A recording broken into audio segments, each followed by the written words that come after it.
Bismillahirrahmanirrahim. Assalamualaikum warahmatullahi wabarakatuh. Sahabat kemanusiaan yang dirahmati Allah Subhanahu wa taala. Alhamdulillahirabbil alamin. Hamdan syakirin, hamdan na'imin, hamdan yuafi ni'amahu 'alaina wa yukafi'u mazidah. Ya Rabbana lakal hamdu kama yanbaghi li jalali wajhika wa 'azimi sultanik.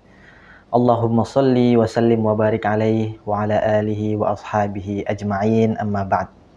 Alhamdulillah, segala puji bagi Allah Subhanahu wa taala yang masih memberikan kita nikmatnya, bahkan menjamin nikmatnya. Nikmat kita dijamin oleh Allah Subhanahu wa taala sampai hari kiamat kelak, sampai kita dipanggil oleh Allah Subhanahu wa taala. Salawat serta salam semoga selalu tercurahkan kepada baginda Nabi besar kita Nabi Muhammad sallallahu alaihi wasallam, yang mana beliau adalah Rasul rahmatan lil alamin, sebagai rahmat untuk seluruh alam, menyampaikan dakwah Islam ke penjuru dunia. Alhamdulillah, insyaallah pada pertemuan kali ini izinkan saya menyampaikan sedikit terkait tentang menyambut bulan suci Ramadan.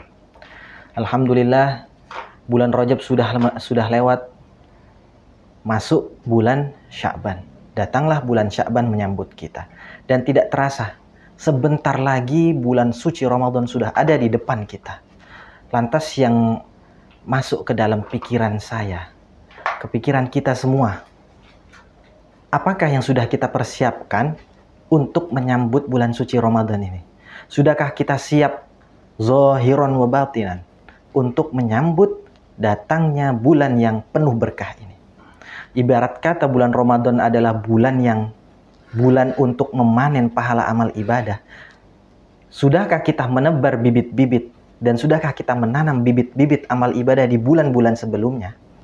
Itulah pertanyaan yang terbesit yang harus dimunculkan dalam diri kita, dan yang seharusnya menjadi renungan setiap malam, setiap hari, setiap waktu, dimanapun, kapanpun. Bagaimana kita mempersiapkan diri kita untuk menyambut bulan Ramadan. Seperti kita sudah berpisah dengan kekasih kita atau saudara kita yang kita cintai setelah setahun lamanya misalkan, kemudian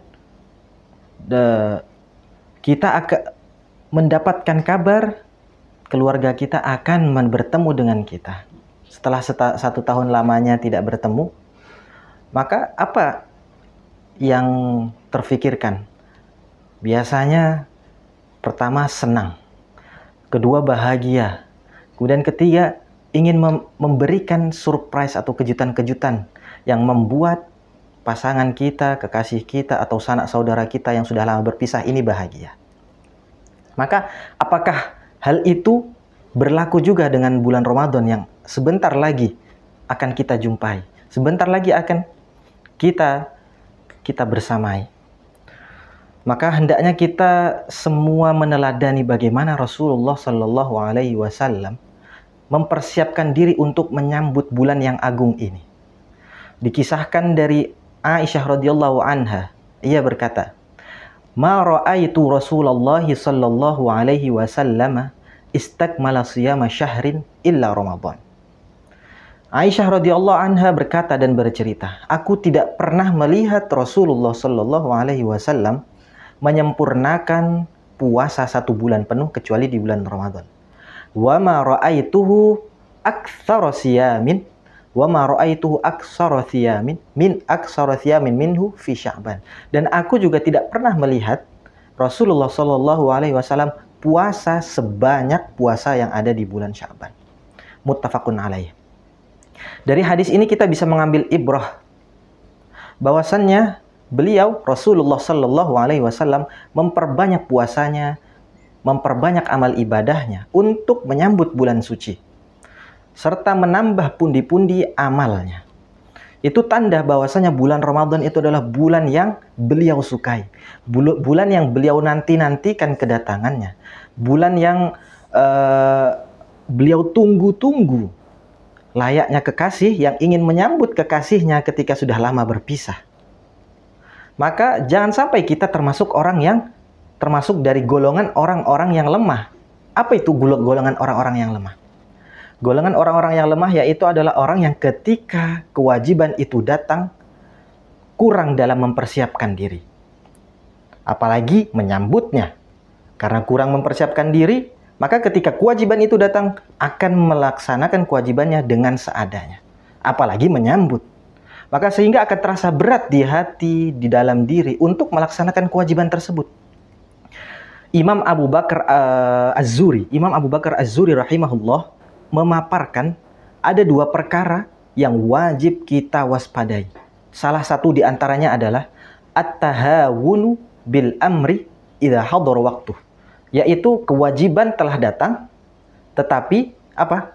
Tetapi kita tidak siap untuk menjalankannya. Maka apa yang terjadi?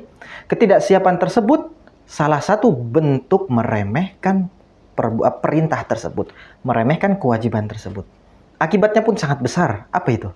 Yaitu lemahnya untuk menjalankan kewajiban tersebut. Melemah, semangatnya nggak ada, motivasinya nol. Jadi hanya sekedar menjalankan, sebatas menjalankan kewajiban saja.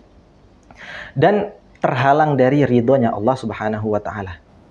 Dan kedua dampak tersebutlah yang merupakan hukuman atas ketidaksiapan dalam menjalankan kewajiban. Dan beliau juga menambahkan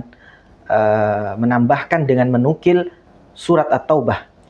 A'udzubillahi minasyaitonirrajim. Fa in raja'akallahu ila ta'ifatin minhum fasta'dzanuka lil khuruji fakullan takhruju ma'ya abada wa lan tuqatilu ma'ya aduwa. Innakum raditum bil qu'udi awwala marrah faq'udu ma'al qa'idin. Maka jika Allah mengembalikanmu kepada suatu golongan dari mereka, kemudian mereka meminta izin kepadamu untuk keluar, dalam arti di sini adalah untuk berperang, maka katakanlah kepada mereka ini, orang-orang yang tidak mau berperang di awal tadi, yaitu apa? Kamu tidak boleh keluar bersamaku selama-lamanya, dan tidak boleh memerangi musuh bersamaku. Sesungguhnya kamu telah rela tidak pergi berperang kali yang pertama, karena itu duduklah bersama orang-orang yang tidak berperang. Surat At-Taubah ayat 83. Allah Subhanahu wa Ta'ala tidak menyukai keberangkatan mereka dan Dia lemahkan mereka. Kenapa? Karena tidak ada persiapan. Karena mereka tidak mempersiapkan diri. Ketika ada panggilan untuk berperang di waktu pertama, mereka mencari-cari alasan untuk tidak berangkat. Kemudian ketika ada panggilan perang kedua kalinya, mereka bersedia. Bisa jadi niat mereka itu sudah tidak lurus lagi. Ada niatan yang lain. Namun bila seseorang bersiap untuk menunaikan amal ibadah, suatu amal ibadah, perbuatan yang baik, dan ia bangkit menghadap Allah Subhanahu wa Ta'ala dengan kerelaan hati, maka Allah terlalu mulia untuk menolak hamba yang datang kepadanya. Maka sudah selayaknya kita berhati-hati.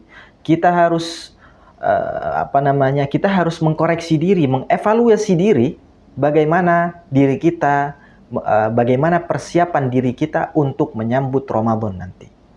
Apakah hanya sebatas biasa-biasa saja yang termasuk golongan orang-orang yang lemah, atau termasuk dari golongan Rasulullah Shallallahu Alaihi Wasallam?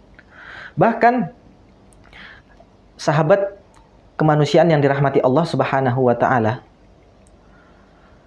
para sahabat ketika para sahabat salafun sholih bahkan ketika mereka mendengar ingin menyambut Ramadan, mereka sudah mempersiapkan sejak 6 bulan.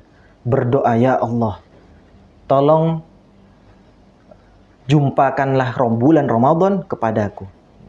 Dan ya Allah, kabulkanlah doaku ini.